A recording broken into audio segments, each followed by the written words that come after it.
The largest recreational fishing company in the world is slowly dying, and this is the story behind the massacre.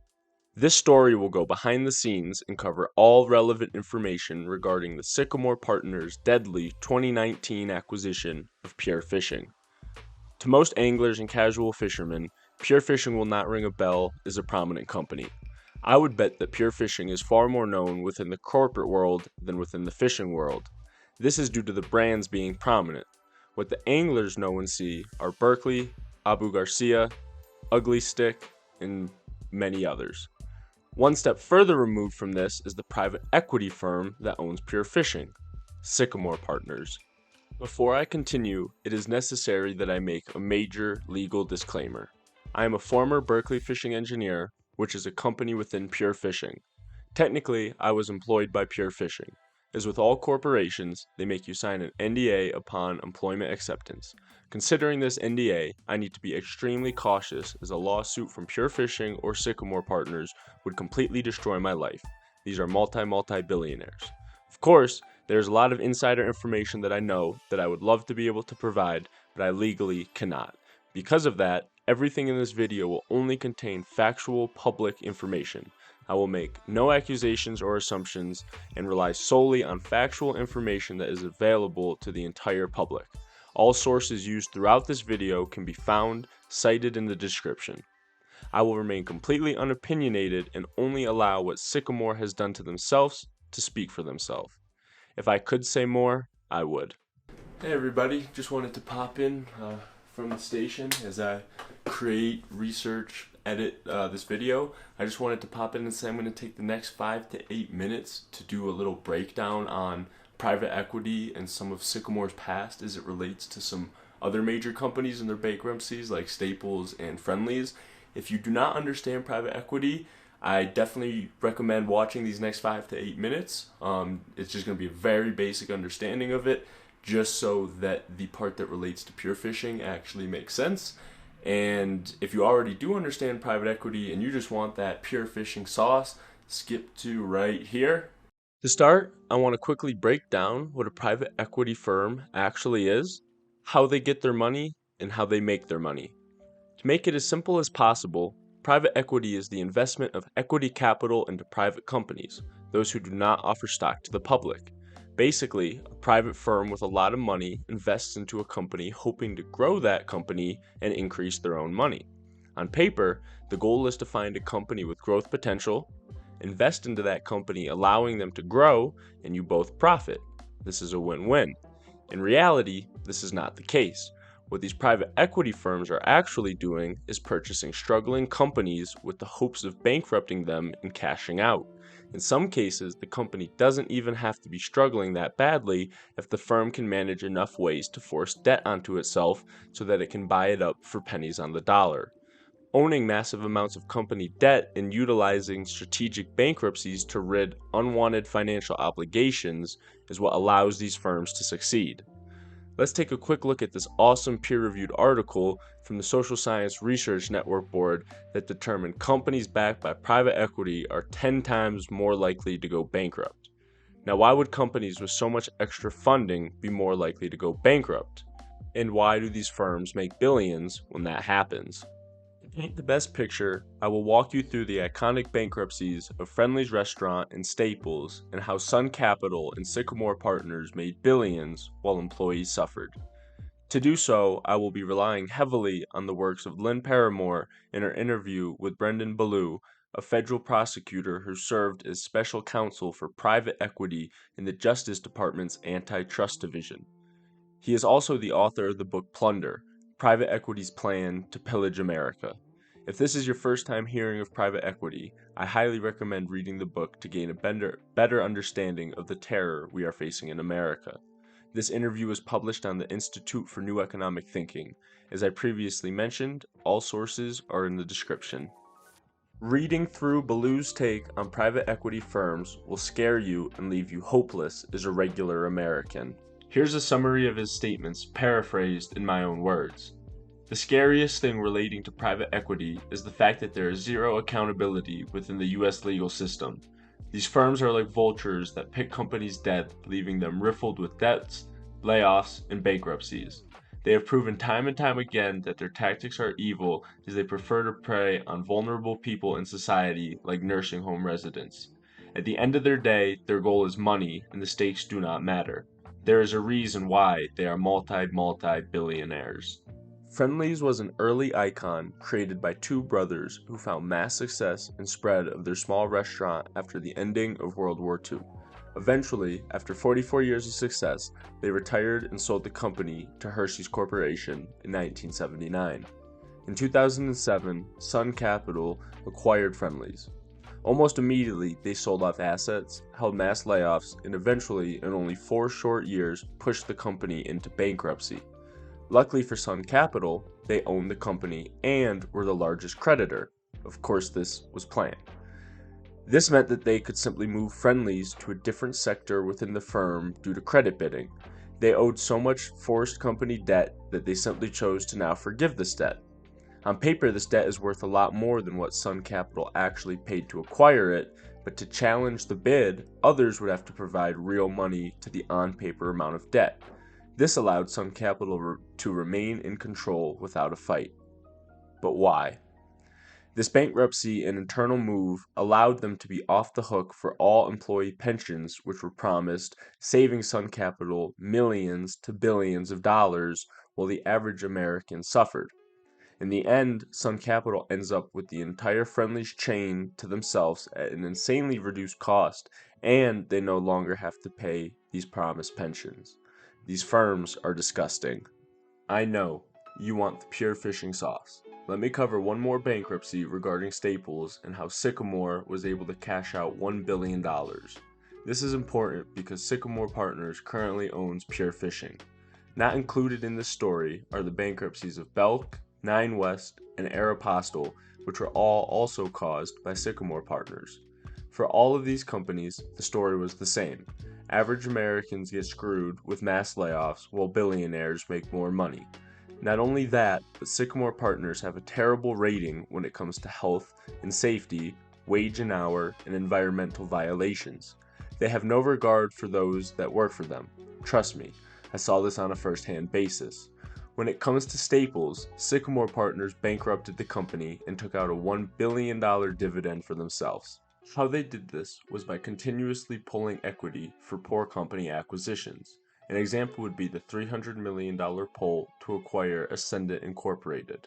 This forces Staples into debt, which Sycamore then buys for cheap and gives them monumental leverage over Staples, especially as interest rates increase. Then, Sycamore utilizes this leverage for dividend recapitalization, where they then pull money for themselves, usually ranging from tens of millions to billions of dollars. In this case, it was $1 billion.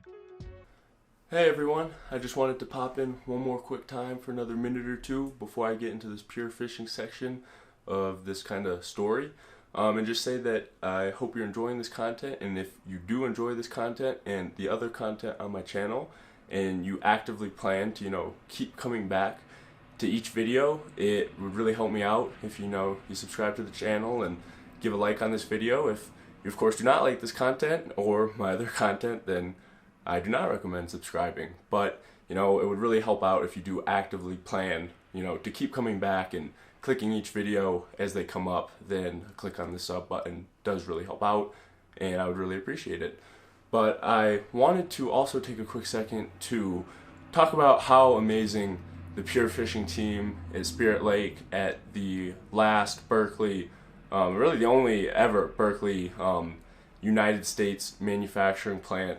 That is where I worked for the past year and a half before quitting my job, and that team is truly amazing. And I need to make that very clear before I get into this next section.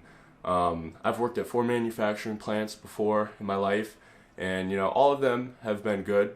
But if you've worked in manufacturing before, every place has its pros and cons.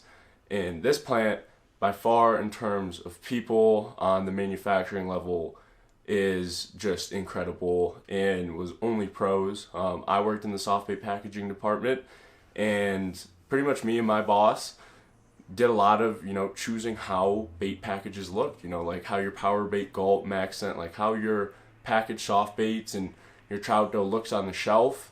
how the labeling is. That was pretty much our job, and making sure that production ran, and making crucial decisions. And I, really loved it. My boss, Cody Christians, was incredible, probably the best boss, I'll ever have, and I always made sure to tell him that. And, I really liked, my small team that I had of engineers, and, the quality, and my team on the floor, with, my floor lead of the area, Brenda, and just everyone under her. It'd be, too long. I'd have to list off 60 names just to cover that side, but everyone in that plant, knows just how awesome they are and how much I appreciated them. And, they really did make me feel like family, and I do miss them all, and I wish them all the best. And I wish Pure Fishing was not in the situation where, corporate greed and private equity have taken over and really ruined, 25 companies that each started as, good family businesses. It was really cool for me working at Berkeley to have employees like my floor lead Brenda, who has been there for 36 years and has seen all the ups and downs, and has worked there with Berkeley Bedell in the original plant when it was still family owned.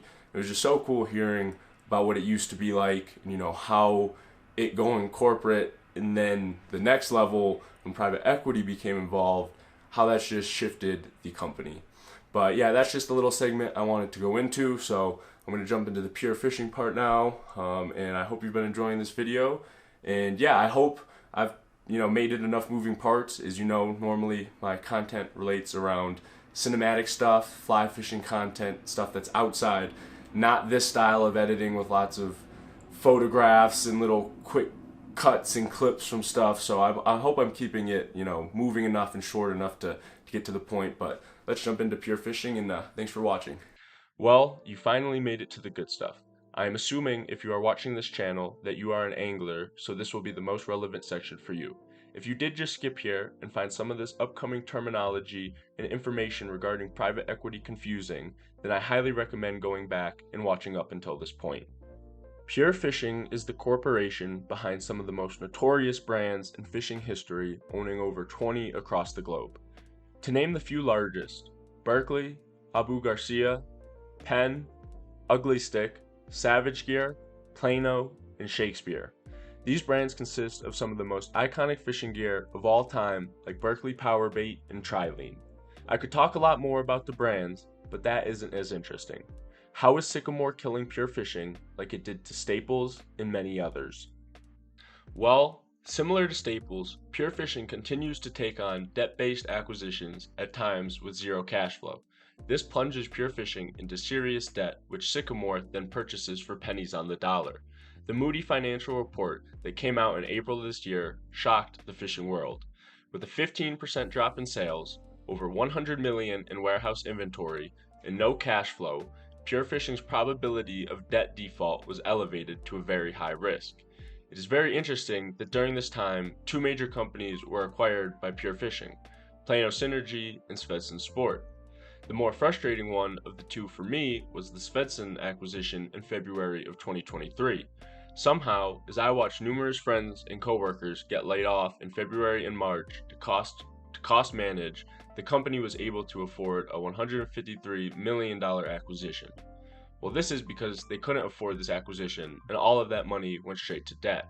In August of this year, Sycamore purchased Pure Fishing's $255 million second lien term loan. Just like Staples, this provides Sycamore with more leverage to cash out on bankruptcy. On top of this, Pure Fishing took a $60 million property loan from Sycamore and a $50 million promissory note due in 2027.